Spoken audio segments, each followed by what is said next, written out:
Muchas personas debaten sobre el alma, imaginándola como algo efímero, místico e inmortal. Su imagen a menudo surge en relatos de fantasmas, antiguos tratados filosóficos o en discursos de consuelo cuando alguien fallece.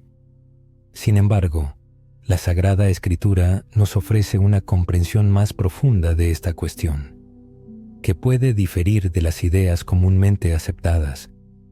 El ser humano no es simplemente una envoltura física tejida de carne y hueso. No es solo la razón o un corazón que late. Dentro de cada uno de nosotros reside algo más grande, capaz de experimentar alegría y tristeza, de luchar por un propósito y de ensalzar la verdad y la belleza. Es a esta esencia a la que la Biblia se refiere como el alma. Comprender su naturaleza puede transformar nuestra vida no solo después de la muerte, sino también aquí y ahora. El objetivo es dejar de lado los prejuicios y las ideas erróneas para ver lo que realmente dice la Sagrada Escritura. El alma no es un pasajero invisible que viaja en nuestro cuerpo esperando el momento de ascender al cielo. Según la Biblia, es mucho más sagrada y está estrechamente ligada a la existencia terrenal.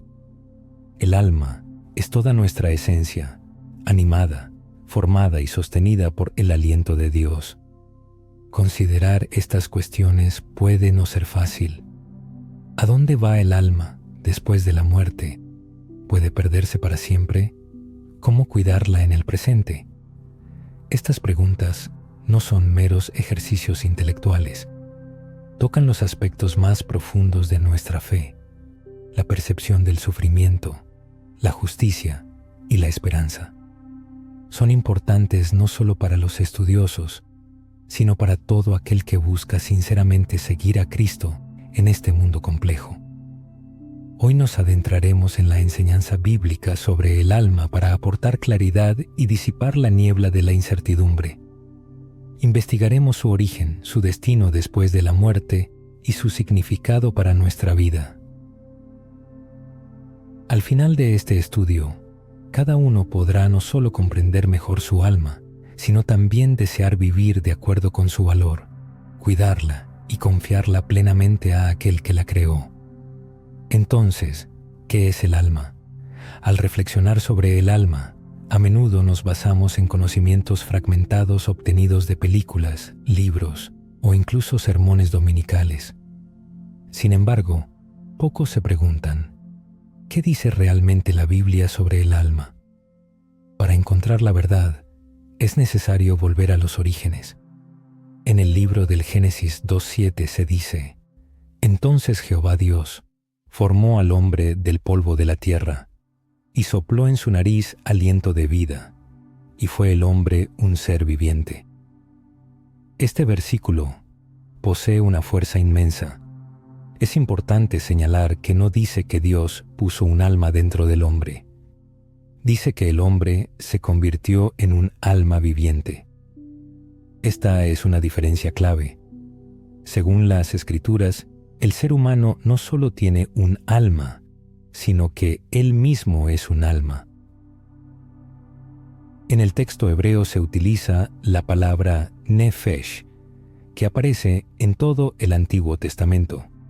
No denota una parte fantasmal del ser humano que abandona el cuerpo después de la muerte, sino un ser vivo. Puede referirse a la vida misma, las emociones, los deseos e incluso las necesidades físicas.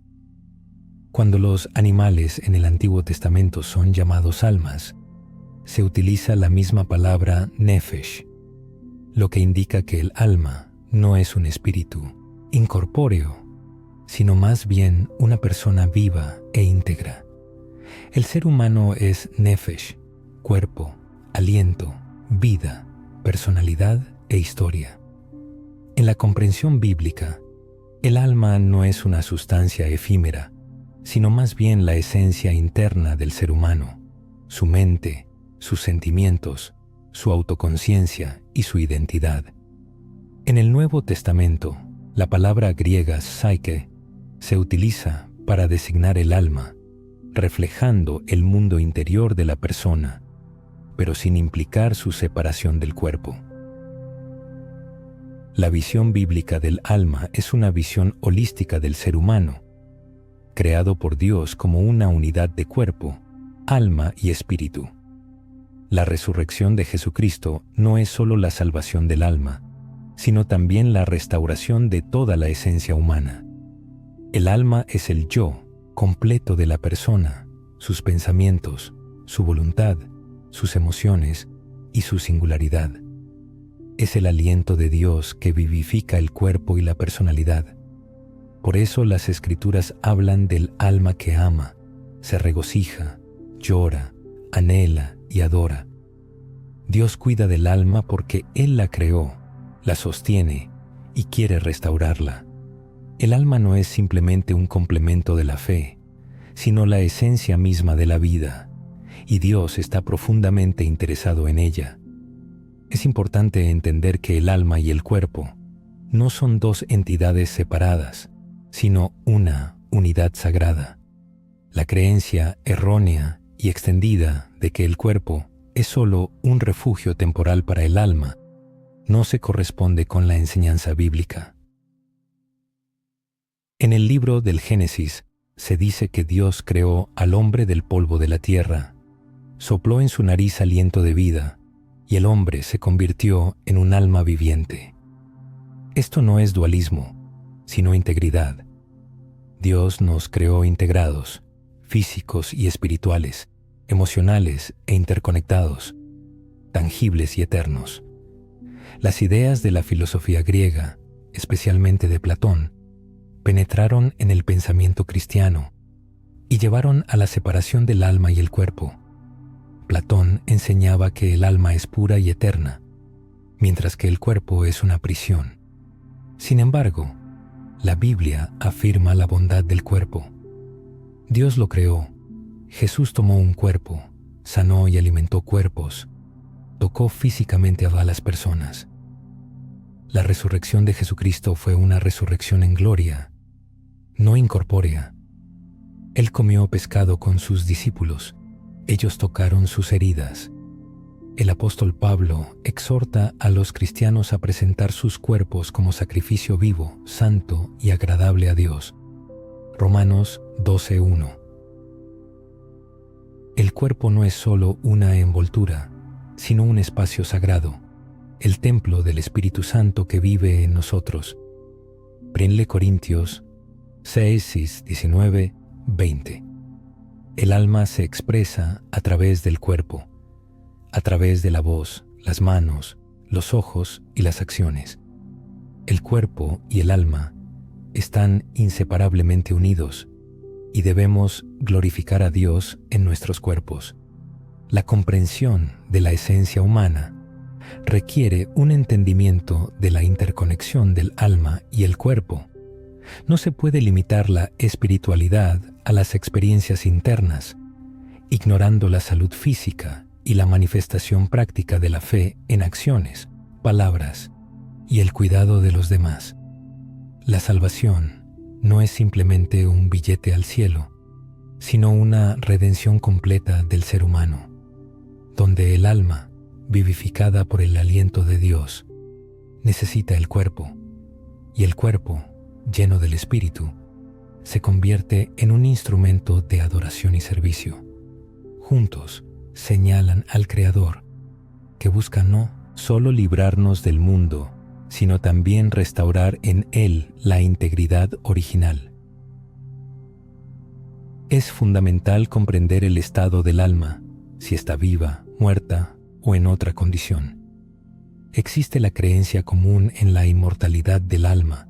Sin embargo, un estudio cuidadoso de la Biblia revela una imagen diferente. En el Antiguo Testamento, la muerte se presenta como un retorno al polvo, donde cesan todos los pensamientos y recuerdos. En Eclesiastés 9:5 se dice que los muertos no saben nada y son olvidados. Estas líneas no describen un alma flotando en los cielos, sino más bien la cesación completa de la existencia del ser humano. del cuerpo y del alma. En Ezequiel 18:4, Dios afirma que el alma que pecare, esa morirá, lo cual contradice la noción popular de su inmortalidad. La Biblia subraya que solo Dios posee la inmortalidad y la vida eterna es un don, no una propiedad inherente del alma. Sin embargo, esto no significa que la Biblia ofrezca una visión desesperanzadora de la muerte. Prepara el terreno para comprender el poder de la resurrección. Recordemos la historia de Lázaro, narrada en el Evangelio de Juan. Jesús no consoló a la afligida Marta con palabras de que Lázaro estaba ahora en el cielo, sino que declaró: «Tu hermano resucitará. Yo soy la resurrección y la vida». Es la resurrección, y no una vida incorpórea después de la muerte, lo que constituye la base de la esperanza cristiana. Así, el alma puede estar viva en relación con Dios, o muerta en pecado y alienación de Él. Las Escrituras enseñan que sin Cristo estamos espiritualmente muertos, incluso estando físicamente vivos. En Efesios 2:1 se dice que estábamos muertos en delitos y pecados. La salvación no es simplemente una mejora moral, sino una resurrección del alma, el retorno de la vida a lo que estaba sin vida. El estado del alma no es automáticamente inmortal, está viva en Dios o perdida y muriendo. Por eso el Evangelio es tan importante, porque Jesús no vino solo a mejorar nuestro comportamiento, sino a resucitar a los muertos, a restaurar el alma y a infundir vida en el polvo. El ser humano necesita no solo corrección, sino vivificación, y esto es precisamente lo que Jesús ofrece. Reflexiones sobre el más allá. ¿A dónde va el alma después de la muerte? Una de las preguntas más frecuentes y, al mismo tiempo, más malinterpretadas en el ámbito cristiano es: ¿a dónde va el alma después de la muerte? Existen diversas perspectivas, desde la ascensión inmediata al cielo o el descenso al infierno, hasta la noción de dormir en la tumba. Sin embargo, ¿qué dice realmente la Sagrada Escritura? Intentemos desentrañar esta cuestión sin temor a los misterios que puedan permanecer sin resolver. Para empezar, es necesario aclarar el significado de los términos clave utilizados en la Biblia: Seol en el Antiguo Testamento y infierno, Gehenna y paraíso en el Nuevo Testamento. No son meras imágenes poéticas, sino un reflejo de las concepciones de la gente antigua sobre la vida después de la muerte. El Seol, a menudo mencionado en los Salmos y otros libros del Antiguo Testamento, se describe como un lugar sombrío al que van los muertos, un lugar de silencio, oscuridad y reposo. No son tormentos de fuego ni adoración gozosa, sino más bien un lugar de espera a Él, infierno.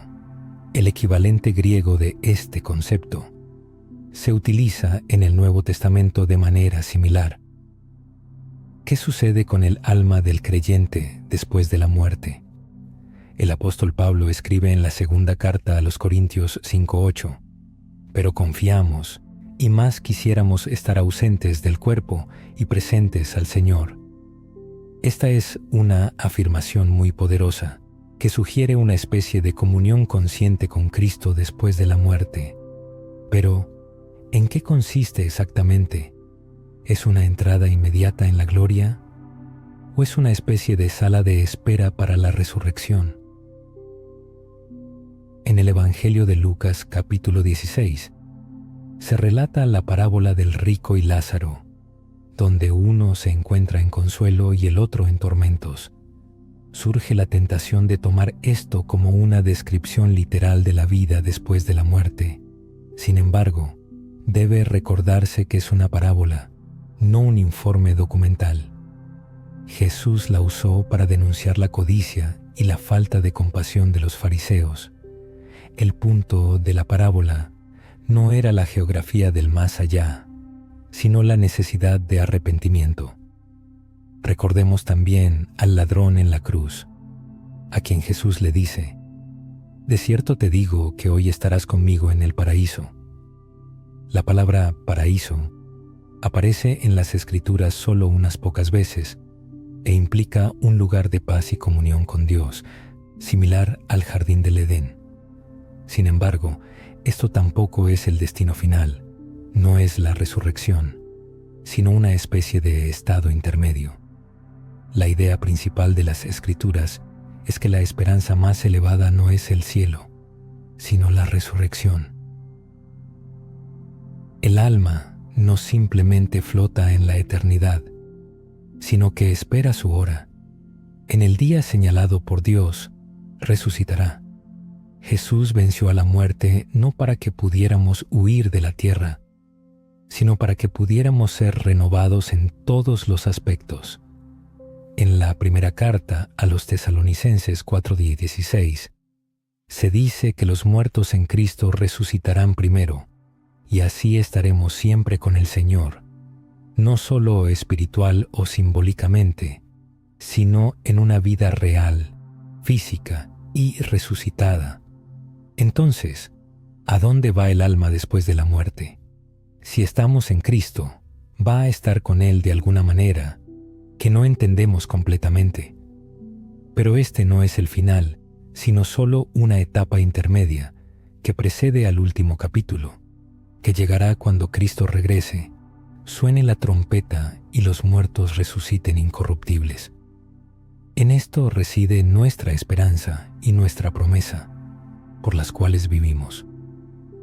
La importancia del alma en el presente. ¿Por qué pensar en lo eterno ahora? Antes de continuar, vale la pena detenerse y reflexionar. Hasta ahora hemos hablado mucho sobre qué es el alma y qué le sucede después de la muerte.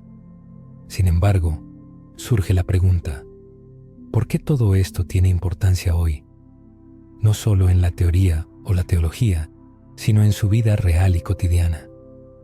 ¿Por qué su alma debería ser importante para usted ahora mismo? ¿Para qué sirve el alma y qué significado tiene? El alma humana es su componente más importante, el centro de su esencia. La mayoría de las personas solo piensan en el alma en el contexto de la vida después de la muerte. Pero la Sagrada Escritura dice que el alma debe estar viva y activa. Además, el estado del alma influye directamente en el camino de vida de una persona. En Deuteronomio 6:5 se encuentra el llamado a amar al Señor con todo el nili, corazón, con toda el alma y con todas las fuerzas. Estas no son solo palabras bonitas, sino una petición de Dios a su pueblo para que le entregue todos sus sentimientos, su voluntad y su mundo interior. Jesucristo repitió este mandamiento en el Evangelio de Mateo, llamándolo el más importante. Si Jesús dijo que amar a Dios con toda el alma es lo más importante que una persona puede hacer, esto dice mucho. No se trata solo del destino póstumo del alma, sino también del proceso de su formación. En el Salmo 23:3 se dice que el Señor fortalece el alma. Esta no es solo una línea poética, sino una promesa de sanación. Muchas personas experimentan cansancio, heridas, ansiedad o entumecimiento del alma. La Biblia no ignora esto, sino que ofrece restauración. Dios desea sanar esas partes del ser humano que están ocultas a los ojos de los demás, heridas que ningún médico puede diagnosticar. Él ve el cansancio del alma y está dispuesto a restaurarla. Sin embargo, el mundo que nos rodea no es neutral con respecto al alma humana. La cultura distrae constantemente, altera los deseos y embota la conciencia. Las redes sociales, los noticieros, el entretenimiento y otros factores de distracción no solo llenan el tiempo, sino que también forman el alma. Si no se hace un esfuerzo, El alma se aleja gradualmente de Dios, de la verdad y de la alegría. En la epístola de Santiago 1:21 se habla de la necesidad de desechar toda inmundicia y malicia y recibir con mansedumbre la palabra implantada, que es capaz de salvar las almas. La palabra de Dios no se da solo para informar, sino para transformar. Salva y forma el alma. Por lo tanto, no se puede tratar la vida espiritual como algo secundario. El alma se alimenta o se muere de hambre constantemente, dependiendo de lo que la persona consume, en lo que cree y a lo que aspira. El pecado, la rebelión y los errores causan sufrimiento al alma. En la primera epístola de Pedro 2:11 se exhorta a abstenerse de los deseos carnales que batallan contra el alma. El pecado no solo infringe reglas, sino que destruye el alma, la agota y distorsiona su propósito. Pero hay esperanza, porque el alma fue creada para anhelar a Dios. En el Salmo 42 se expresa el anhelo del alma por Dios, como el ciervo brama por las corrientes de agua. Este es el clamor del alma que conoce su lugar y comprende que nada más puede saciarla excepto Dios. Ni el dinero, ni el éxito, ni la popularidad pueden reemplazarlo. El alma es importante porque es en ella donde ocurre el encuentro con Dios, nace el amor, comienza el arrepentimiento y la transformación, y echa raíces la eternidad. No hay que esperar al cielo para empezar a vivir una vida con alma plena. El ser humano fue creado para comunicarse con Dios en sus pensamientos, sentimientos y autoconciencia. Es necesario cuidar la propia alma, protegerla y nutrirla con la verdad, porque todo lo demás emana de ella. Dirijamos nuestra mirada a aquel que posee el conocimiento más profundo de nuestra esencia interior, Jesucristo. Él no se presenta como una figura histórica distante, sino como un guía viviente, un salvador personal y un sanador misericordioso de las almas humanas. En las páginas de los Evangelios, Jesús no diserta sobre el alma como un concepto abstracto, sino que habla de ella como un tesoro inestimable. En Mateo, capítulo 16, versículo 26, plantea una pregunta penetrante. ¿De qué le sirve a uno ganar el mundo entero si pierde su alma? Que estas palabras calen hondo en el corazón. Jesús afirma que no hay nada más valioso, más preciado y más digno de protección que el alma humana.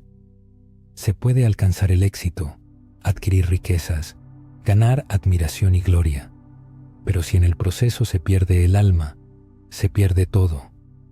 Lo más asombroso es que Jesús no solo advierte sobre el peligro, sino que viene para salvar las almas, dando su vida por ellas. En Juan capítulo 10, Él proclama: Yo soy el buen pastor. El buen pastor da su vida por las ovejas. Él no es un mercenario que actúa por interés propio. Él ve el alma herida, confundida y perdida, y se apresura a su encuentro, en lugar de darle la espalda. El apóstol Pedro confirma esta verdad, llamando a Jesús pastor y guardián de vuestras almas, en 1 Pedro, capítulo 2, versículo 25. Esto no es una guía distante, sino una preocupación cercana y consciente. Jesús conoce cada aspecto de la vida interior, las mentiras en las que se cree, los miedos que quitan el sueño y la culpa que parece insuperable. Y a pesar de todo, Él permanece cerca, sanando las heridas y proclamando la verdad donde el enemigo sembró la vergüenza. Recordemos cómo Jesús interactuaba con las personas. No condenó a la mujer en el pozo, herida por la vergüenza y el rechazo, sino que se dirigió a su alma, ofreciéndole agua viva. No evitó al hombre poseído por una legión de demonios, sino que lo liberó, lo vistió y le devolvió la cordura. Estos no fueron solo actos de poder, sino actos de profunda restauración del alma. En la cruz, Jesús no solo sufrió tormentos físicos, sino que también cargó con el peso de los pecados y la agonía de la separación espiritual. Él exclamó: Dios mío, ¿por qué me has desamparado? Para que nadie fuera abandonado. Él entregó su espíritu para que las almas pudieran vivir. Esto no es religión, sino una manifestación de amor. En Hebreos, capítulo 10, versículo 39, se dice: Pero nosotros no somos de los que retroceden para perdición, sino de los que tienen fe para la preservación del alma. Jesús es la razón por la que podemos mantenernos firmes, la razón por la que las almas no deben derrumbarse bajo el peso de la vida. Él es el ancla, y cuando una persona le pertenece y confía en Él, su alma está segura. Esto no depende de la perfección o de las experiencias espirituales diarias, sino de que el alma se aferre a aquel que venció la muerte, resucitó y promete llevarnos a casa. Por lo tanto, si el alma se siente quebrantada, débil o adormecida, es necesario llevarla a Jesús. Él no desprecia las heridas, sino que las sana. Él no avergüenza, sino que llama. Él no pierde un alma que viene a Él. Él es el pastor, el salvador y el sanador, y el alma fue creada para conocerlo. Mucho se ha hablado del alma, de su esencia, de su propósito y de cómo Jesús la salva.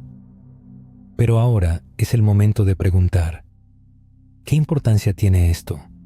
¿Cómo vivir sabiendo de la eternidad del alma? ¿Cómo influye esta verdad en las decisiones diarias, las prioridades y las relaciones?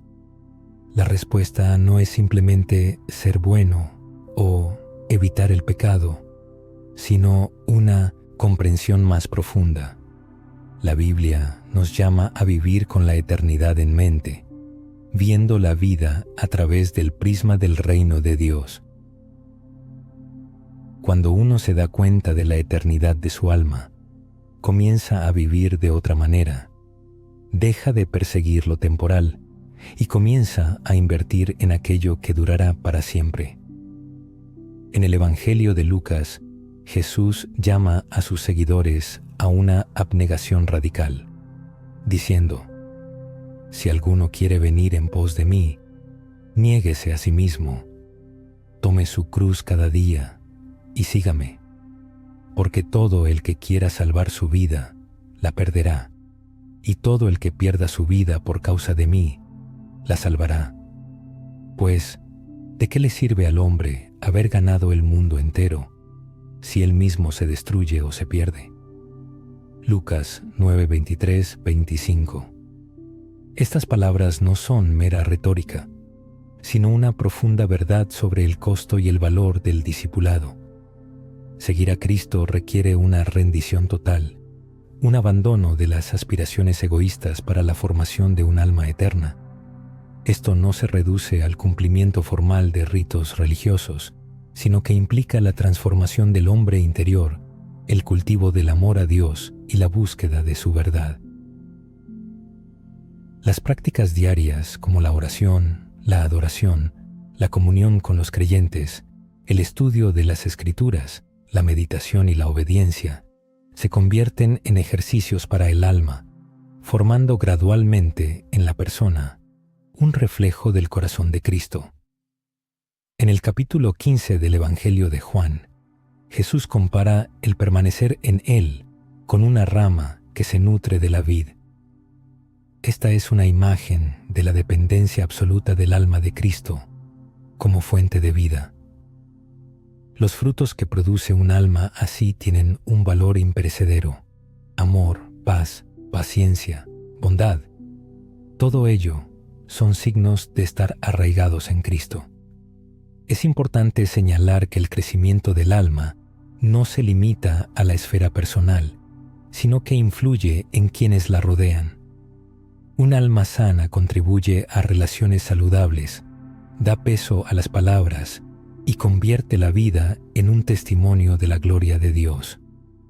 la persona comienza a vivir no por el reconocimiento o el éxito, sino para glorificar a Dios, lo cual no pasa desapercibido. La primera epístola de Juan 3:2 abre la perspectiva de una futura transformación.